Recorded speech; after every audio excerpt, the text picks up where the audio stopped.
Our Queen died rather suddenly a week ago last Thursday. Suddenly to us. Many people had absolutely, I guess most of us had absolutely no idea of just how sick she was. Those of you who are my age and above, and for many below my age, possibly by many, many years, have at some time in our life suffered bereavement and gone through the grief process. And that's a very personal thing.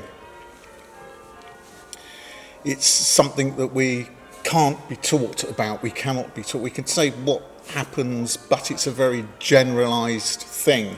It's personal to us all. But this was different. This isn't just the personal grief at the loss of somebody who's been my Queen all my life. And I guess for the majority of the country, we have never known another monarch. And for some people, that's 70 years. There are those who are the same age as the Queen reigned. That's a long time, and we were kind of used to it, and we were very comfortable with it. Elizabeth was our Queen. We knew no different. I saw her for the first time when I was 5, and that was not yesterday. That was not even last week. That was a long time ago now. And I've never known anything else. I have never known any other face on a postage stamp other than Her Majesty Queen Elizabeth II. So it's not just a personal and private grief like the loss of a family member. There's something peculiar about it. It is a national grief. The whole nation is grieving in one way or another. It doesn't matter whether you are a royalist or not. She is somebody who has been there probably all your life. But it's not just us. She was also the token head of state to many other countries, the whole of the Commonwealth. She had no real say in what happens in those countries, but they looked to her as a figurehead.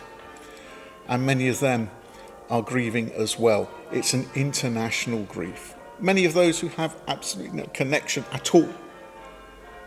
There are many, many, many countries out there who are sharing in our sorrow. And it's a national event. There is all the pomp and show of transporting her from one place to another, for the lying in state in Westminster, to be transferred to the Abbey for the funeral rites, and then to be reunited with her husband in death.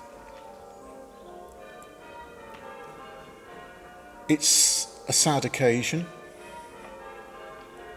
For some sadder than others. We can only feel or guess what her family are going through, what Charles is going through, and from the videos I've seen, there is no doubt that he is grieving greatly for his mother. Chuck into that the responsibility of suddenly finding himself king. A position he's obviously wanted for so many years and has now realised the price. And I think certainly the first photo I saw of him, that price might be a little too high. So we can think of Charles. Anne has been largely ignored, and the rest of the Queen's children, the other two, Edward and Andrew, are kind of pushed aside. We've not heard much about them. William and Harry have lost their grandmother. Their children are a bit young to realise the significance of losing their great-grandmother. It's a hard time for the royal family, and it's a time when actually they do deserve their privacy, so the paparazzi really do need to pull back a bit, especially now. Now the formal bit is over, they can have private time, and I hope that is respected. We can all have private time. We can now reflect carefully and deeply on this sudden change in our lives. and we can take the lessons of the nation upon ourselves personally for when we will have to face one day, if we haven't already, the same thing.